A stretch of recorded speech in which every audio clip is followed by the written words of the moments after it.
Alors, ça nous fait plaisir, moi et Raquel, d'être avec vous pour cette conférence Avantage. On a déjà assisté à la conférence en personne par le passé, donc cette fois-ci de manière virtuelle. On vient vous parler peut-être d'un sujet qui est peut-être moins abordé dans vos conférences, donc qui est l'économie. Et on va essayer un petit peu de vous donner un tour d'horizon de ce qui se fait en termes de recherche en économie appliquée aux problématiques du vieillissement. Donc, le vieillissement, de quoi parle-t-on? On va vous parler de deux types de vieillissement aujourd'hui. On va vous parler de comment la recherche en économie donc s'intéresse aux phénomènes individuels du vieillissement, c'est-à-dire de la naissance jusqu'à la période en âge avancé, et toutes les décisions économiques et les enjeux qui sont afférents à ce phénomène-là. Et de l'autre côté, un phénomène qu'on connaît peut-être un petit peu plus, c'est le phénomène collectif du vieillissement de la population.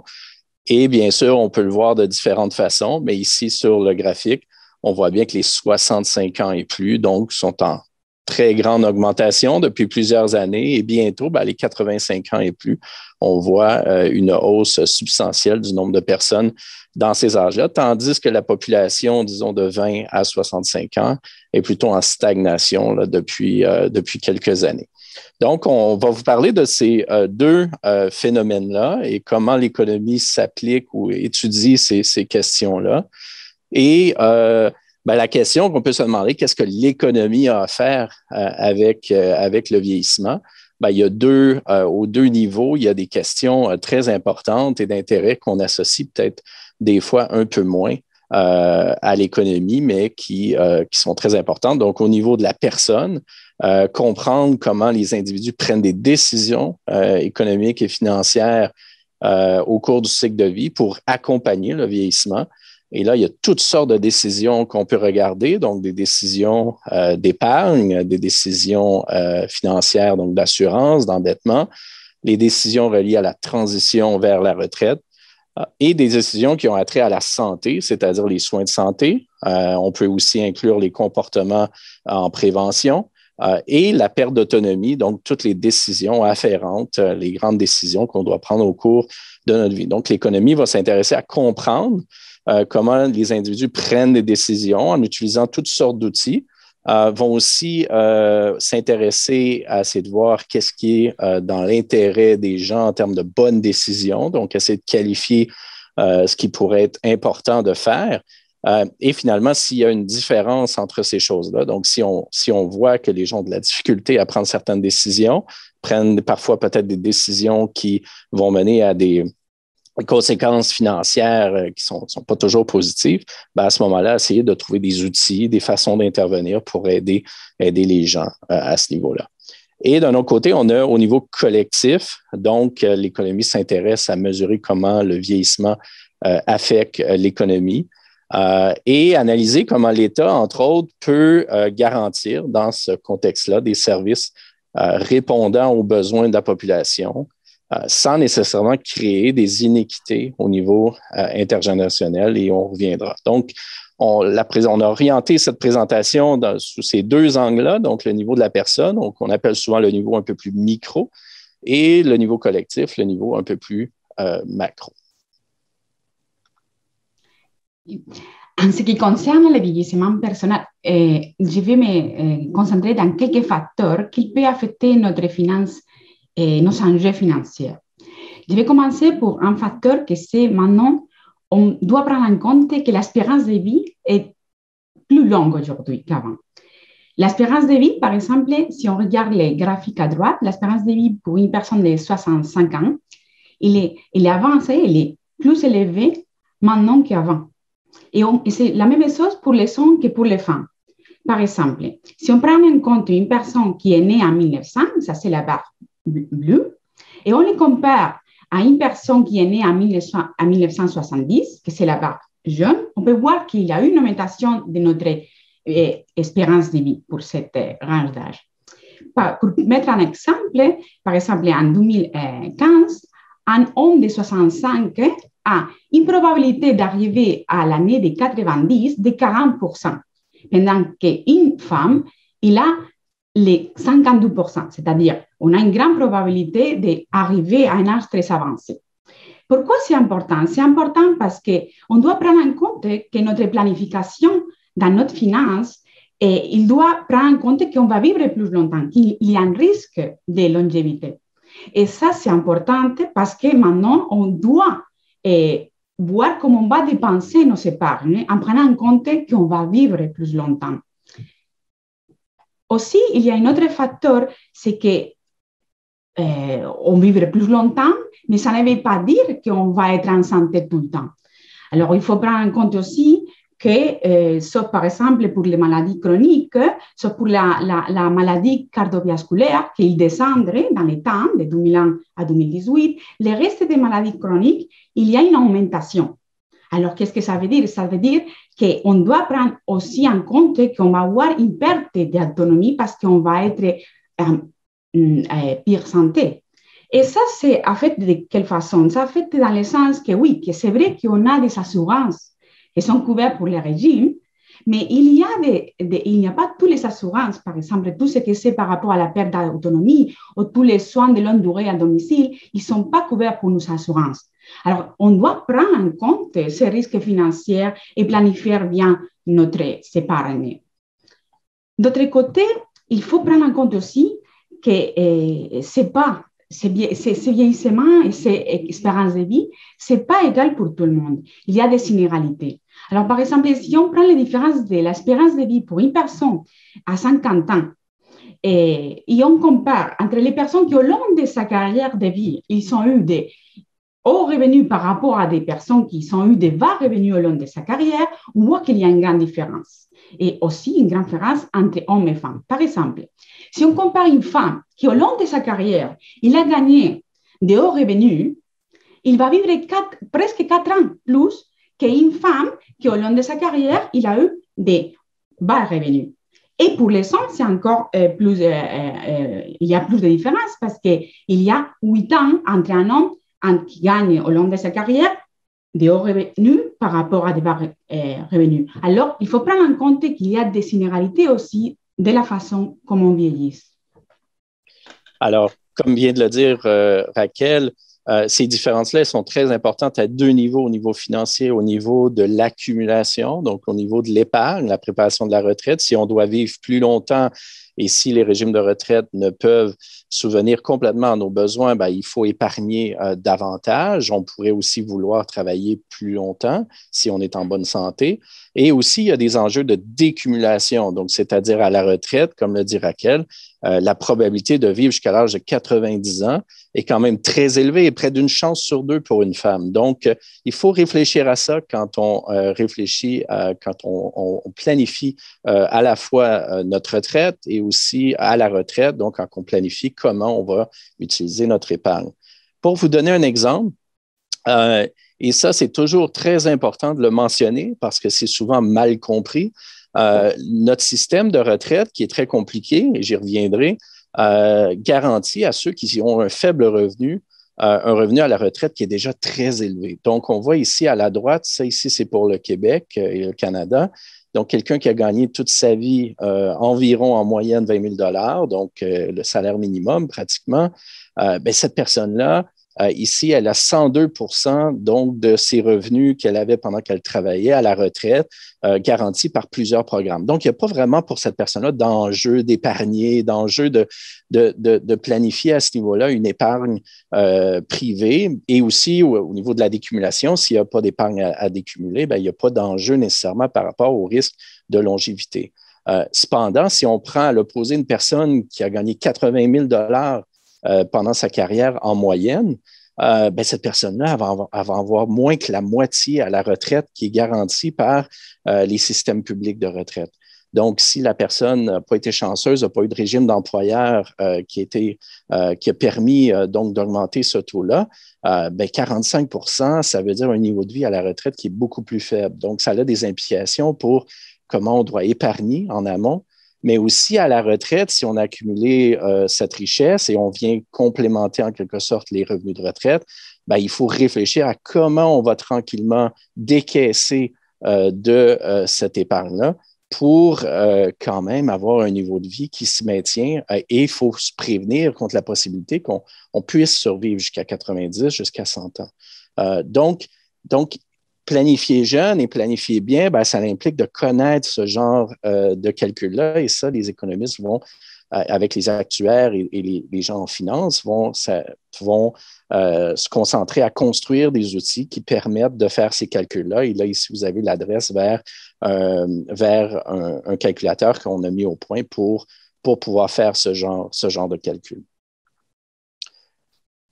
Avec ce genre d'outils, on peut aussi voir que les comportements des Québécois par rapport à l'épargne, et ça, c'est contraire un petit peu à ce qu'on entend souvent dans les médias, c'est-à-dire tout près de 80% de la population en âge de travailler et donc sur la voie d'être capable de subvenir à des besoins au niveau de la retraite avec les comportements d'épargne actuels. Donc, pour la très grande majorité, il y a un effort soutenu qui est fait au niveau de l'épargne qui est suffisant et il y a un groupe d'environ 20% de gens qui a davantage de la difficulté avec la préparation à la retraite. Et ce groupe-là, c'est un groupe qui, en particulier, n'a pas de régime d'employeur, donc où l'employeur ne cotise pas ou ne force pas l'employé à cotiser un régime de retraite.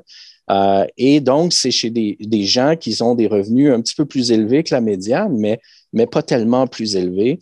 Et c'est ce groupe-là qui est vraiment d'intérêt. Donc, les recherches vont s'intéresser à voir comment aider ces gens-là à épargner davantage, tant au niveau de la littératie financière qu'une meilleure connaissance, par exemple, de l'utilisation des REER et des CELI.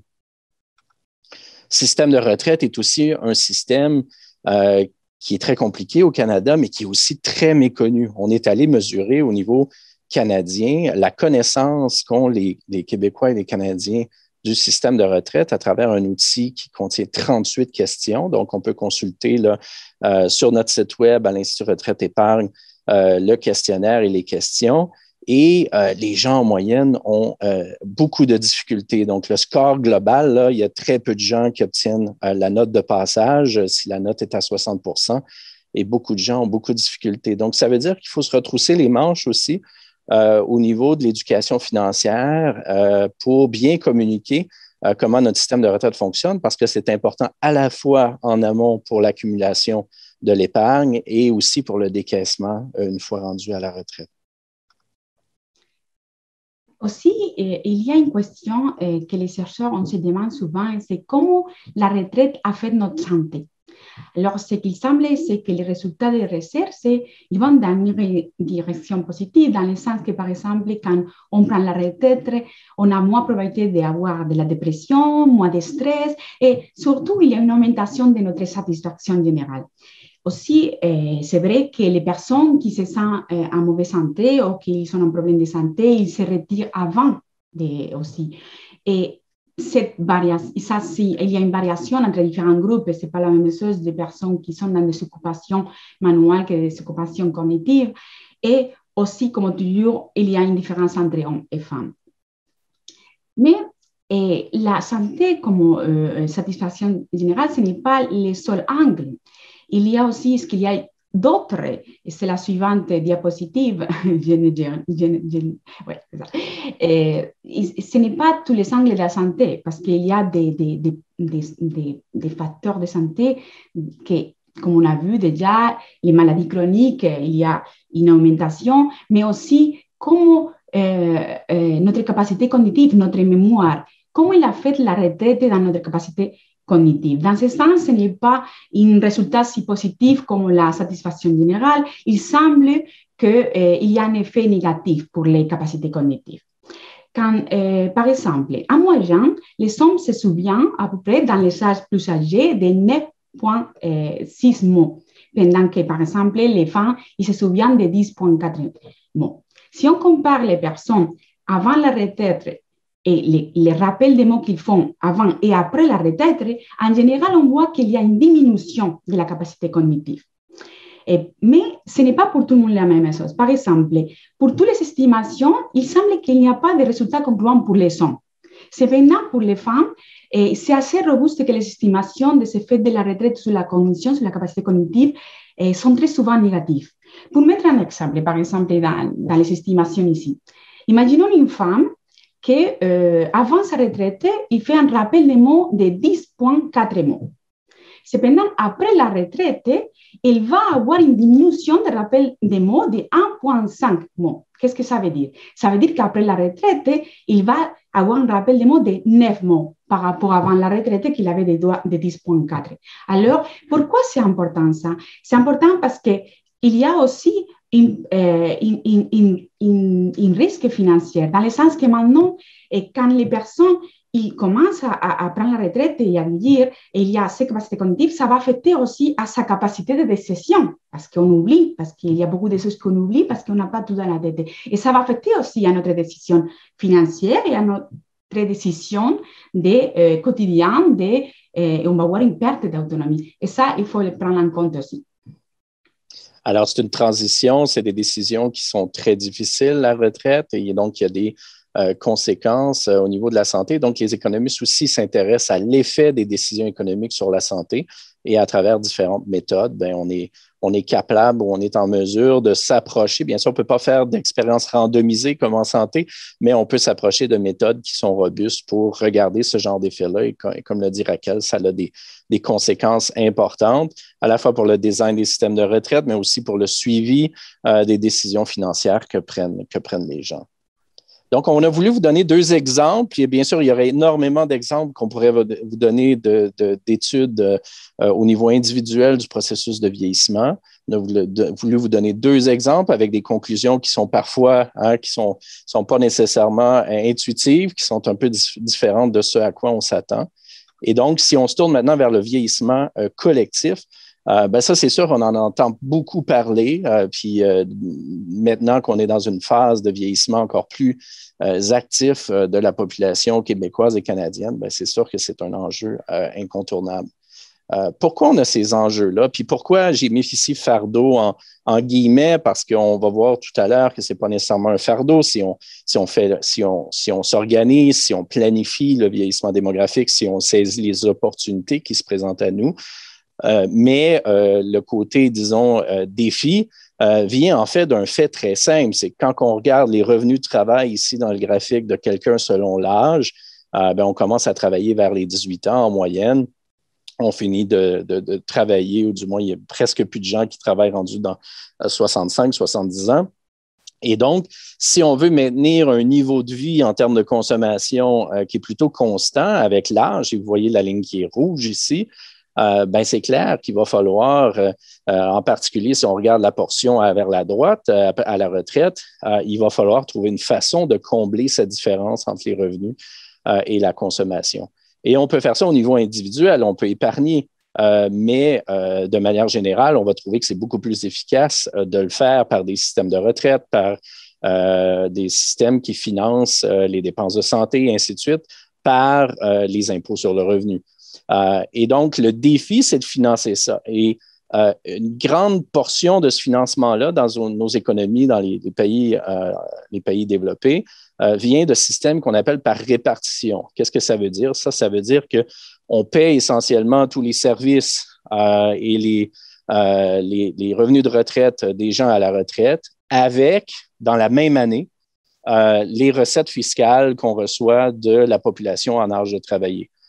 Donc, on voit bien que s'il y a un vieillissement collectif, il y a moins de travailleurs par personne qui sont à l'âge de la retraite, donc il y a besoin d'un soutien. Mais un système par répartition va être un système qui va mener potentiellement à un fardeau très important pour la population plus jeune et donc à certaines inéquités intergénérationnelles. Parmi les travaux que les économistes font, il y a des projections, il y a des modélisations de ce qui s'en vient, par exemple au Québec avec le vieillissement démographique. Et ça fait longtemps que ces projections-là donnent à peu près les mêmes résultats. Et encore aujourd'hui, ils donnent encore toujours les mêmes résultats. Ici, sur le graphique, vous avez deux lignes. On a voulu vous montrer la projection du solde budgétaire du gouvernement du Québec sans vieillissement. Et avec vieillissement. Donc, en sans vieillissement, on a essentiellement arrêté les changements de composition de la population québécoise Et on a fait notre projection. Là, il y a énormément d'hypothèses là-dedans qui permettent de projeter essentiellement le surplus ou le déficit du gouvernement québécois. Et on l'a exprimé en pourcentage du PIB. Vous voyez que la ligne jaune, elle commence légèrement dans le positif et elle s'en va inévitablement dans le négatif, mais ça demeure quelque chose à 1 2 du PIB qui peut être géré de plusieurs façons par les gouvernements pour ajuster à la fois les recettes et les dépenses. Le vieillissement, vous voyez l'effet que le vieillissement a sur ces projections-là de statu quo où on ne change rien. On se dirige vers 2040 à des déficits de 3, 4, 6 du PIB si rien n'est fait. Donc, c'est des simulations qui sont utiles pour comprendre en quelque sorte ce qui s'en vient et pour pouvoir à ce moment-là avoir des discussions au niveau du débat public avec les décideurs sur les moyens qui peuvent être pris pour essayer de mitiguer en quelque sorte certains de ces effets-là. Derrière tout ça, il y a un défi qui est énorme parce que notre système de retraite canadien, de manière générale, est assez bien financé. Il y a une grande part de notre système de retraite qui est en fait pas financé par répartition, mais on a réfléchi par le passé, on a mis de l'argent de côté en quelque sorte, on l'a capitalisé d'une certaine façon. Et donc, notre système de retraite, lui, va assez bien quant au vieillissement démographique. Cependant, le financement des services publics comme la santé, qui accapare maintenant 50 du budget, donc des dépenses de mission du gouvernement du Québec, lui représente un défi énorme parce qu'il est financé à répartition, donc avec les recettes fiscales de l'année courante. Et là, vous voyez ici une décomposition de la croissance à venir des dépenses de santé. Nos revenus du gouvernement, les recettes fiscales, augmentent grosso modo à 3 par année annuellement. Donc, ce que nous disent les institutions financières, tous les projectionnistes là, nous disent essentiellement qu'on se dirige vers quelque chose comme ça avec le vieillissement démographique.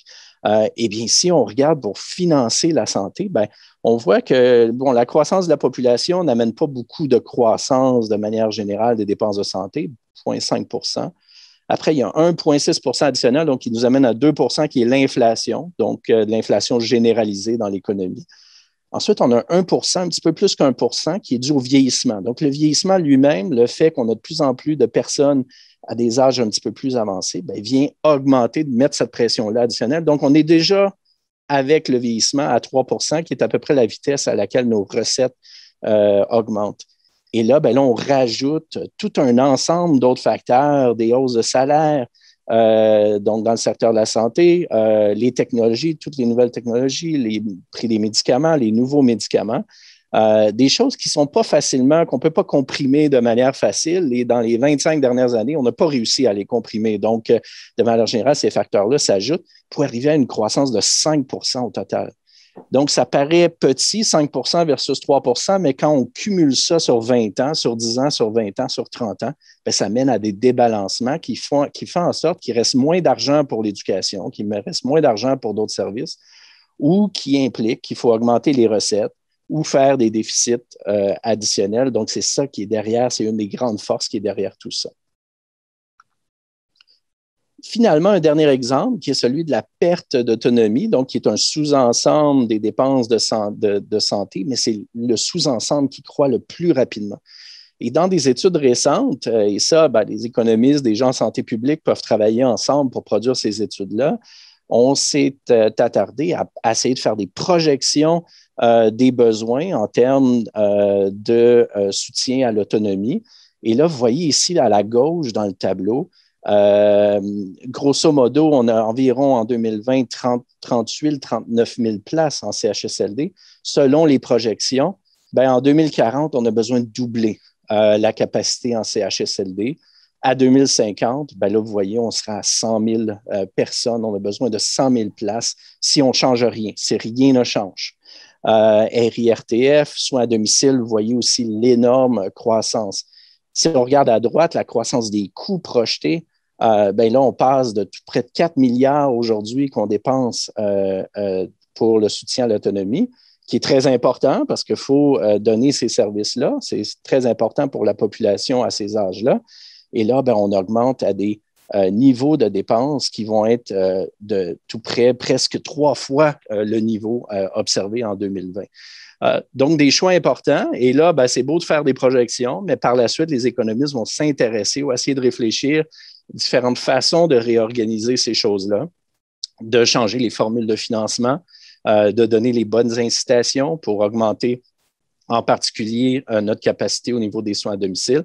Et ça, ben, ça se fait avec toutes sortes d'autres disciplines, incluant des gens en santé, mais ça prend des économistes pour aider à réfléchir à ces enjeux-là de projection, à ces enjeux de coûts et d'incitation.